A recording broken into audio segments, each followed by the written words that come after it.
NCB ಟೈಮ್ಸ್ಗೆ ಸ್ವಾಗತ. ನಾನು ದರ್ಶನ್ ಹುಣಸೂರು. ಹಲವು ವರ್ಷಗಳಿಂದ ಕವಿತಾ ಗೌಡ ಮತ್ತು ಚಂದನ್ ಪ್ರೀತಿಸ್ತಾ ಇದ್ರು. 2021ರಲ್ಲಿ ಅದ್ದೂರಿಯಾಗಿ ದಾಂಪತ್ಯ ಜೀವನಕ್ಕೆ ಕಾಲಿಟ್ಟಿದ್ರು. ಕನ್ನಡದ ಕಿರುತೆರೆಯ ಸೆಲೆಬ್ರಿಟಿ ಕಪಲ್ ಕವಿತಾ ಗೌಡ ಮತ್ತು ನಟ ಚಂದನ್ ಕುಮಾರ್ ತಮ್ಮ ಮೊದಲ ಮಗುವಿನ ನಿರೀಕ್ಷೆಯಲ್ಲಿದ್ದಾರೆ.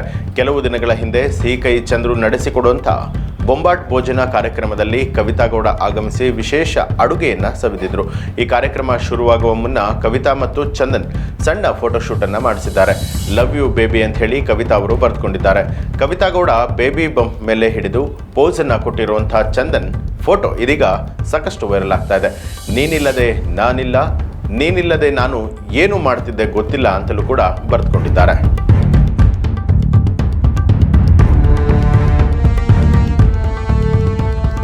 ಕಳೆದ ಕೆಲವು ದಿನಗಳಿಂದ ವಿಚ್ಛೇದನದ ವದಂತಿ ಹಬ್ಬಿರುವಂಥದ್ದು. Abhishek Bachchan deep fake video ಒಂದು ಫುಲ್ ವೈರಲ್ ಆಗಿತ್ತು. ಐಶ್ವರ್ಯ ರೈ ಜೊತೆಗೆ ವಿಚ್ಛೇದನದ ಬಗ್ಗೆ ಕೊನೆಗೂ ಕೂಡ ಬಾಯ್ಬಿಟ್ರು ಅಭಿಷೇಕ್ ಬಚ್ಚನ್. ಹೌದು, ಕಳೆದ ಕೆಲ ದಿನಗಳಿಂದ ವಿಚ್ಛೇದನದ ವದಂತಿ ಹಬ್ಬಿತ್ತು. Abhishek Bachchan deep fake video ಒಂದು ಫುಲ್ ವೈರಲ್ ಆಗಿತ್ತು. ಇದರಲ್ಲಿ ನಾನು ಐಶ್ವರ್ಯ ರೈ ವಿಚ್ಛೇದನವನ್ನ ಪಡಿತಾ ಇದ್ದೇವೆ ಅಂತ ಹೇಳಿ ಅಭಿಷೇಕ್ ಅವರು ಹೇಳಿದ್ರು. ಈ ವಿಡಿಯೋ ವೈರಲ್ ಆಗ್ತಿದ್ದ ಹಾಗೆ ಅಭಿಷೇಕ್ ಫುಲ್ ಗರಂ ಆಗಿದ್ರಂತೆ. ಅನಂತ್ ಅಂಬಾನಿ ರಾಧಿಕಾ ಮದುವೆಗೆ ಬಂದಂಥ ಬಿಗ್ ಬಿ ಫ್ಯಾಮಿಲಿ ಸಾಕಷ್ಟು ಸುದ್ದಿ ಆಯಿತು.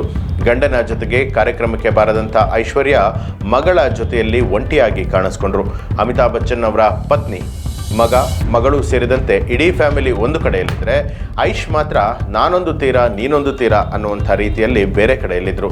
ಫ್ಯಾಮಿಲಿಯಿಂದ ಅಂತರವನ್ನು ಕಾಯ್ದುಕೊಂಡಂಥ ಐಶ್ ನಡುವೆ ವಿಚ್ಛೇದನದ ವದಂತಿ ಹಬ್ಬೋದಕ್ಕೆ ಕಾರಣ ಆಗಿದೆ. ಅಷ್ಟೇ ಅಲ್ಲದೆ ಮದುವೆ ಕಾರ್ಯಕ್ರಮ ಮುಗಿಸ್ಕೊಂಡಂಥ ಐಶ್ವರ್ಯ ರೈ ತನ್ನ ಮಗಳ ಜೊತೆಯಲ್ಲಿ ವಿದೇಶಕ್ಕೆ ಹಾರಿದ್ರು. ಈ ವೇಳೆ ಕೂಡ ಜೊತೆಯಲ್ಲಿ ಅಭಿಷೇಕ್ ಕಾಣಲಿಲ್ಲ. 15 ದಿನಗಳ ಬಳಿಕ ನಟಿ ಐಶ್ ಭಾರತಕ್ಕೆ ವಾಪಸ್ಸಾದ್ರು. ಈ ವೇಳೆ ಕೂಡ ವಿಚ್ಛೇದನದ ವದಂತಿ ಬಗ್ಗೆ ಮಾತನಾಡಲಿಲ್ಲ. ಐಶ್ ಮುನಿಸಿನ ನಡುವೆ ಅಭಿಷೇಕ್ ಬಚ್ಚನ್ ಡಿವೋರ್ಸ್ ಪೋಸ್ಟ್ಗೆ ಲೈಕ್ ಮಾಡುವ ಮೂಲಕ ವಿಚ್ಛೇದನದ ವದಂತಿಗೆ ಕಿಚ್ಚಿಗೆ ತುಪ್ಪವನ್ನು ಸುರಿಯುವಂಥ ಕೆಲಸ ಮಾಡಿದ್ರು. ಗ್ರೇ ಡಿವೋರ್ಸ್ ಅಭಿಷೇಕ್ ರೆಡಿಯಾಗಿದ್ದಾರೆ ಅನ್ನುವಂಥ ಸುದ್ದಿ ಕೂಡ ಹಬ್ಬಿತ್ತು. ಇದೇ ವಿಚಾರವಾಗಿ ಮಾತನಾಡಿದಂಥ ಅಭಿಷೇಕ್ ಬಚ್ಚನ್ ವಿಚ್ಛೇದನದ ಬಗ್ಗೆ ನಾನು ಏನೂ ಕೂಡ ಹೇಳೋದಿಲ್ಲ, ದುಃಖಕರ ಸಂಗತಿ ಅಂತ ಹೇಳಿದ್ರೆ ಇಡೀ ವಿಷಯವು ಮಿತಿ ಮೀರಿದೆ.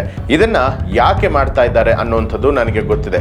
ಇಂಥವರು ಕೆಲವೊಂದು ಕಥೆಗಳನ್ನ ಮಾಡಬೇಕಾಗತ್ತೆ, ತೊಂದರೆ ಇಲ್ಲ, ನಾವು ಸೆಲೆಬ್ರಿಟಿಗಳು, ಇದನ್ನ ನಾವು ಅರ್ಥ ಮಾಡ್ಕೊಳ್ಬೇಕು ಅಂತ ಹೇಳಿದ್ದಾರೆ. ಇನ್ನು ವೈರಲ್ ಆಗಿರುವಂತಹ ವಿಡಿಯೋ ಸಂಪೂರ್ಣವಾಗಿ ನಕಲಿ ಅನ್ನುವಂಥದ್ದು ಅಭಿಷೇಕ್ ಮಾತಿನಿಂದ ಸ್ಪಷ್ಟವಾಗಿದೆ.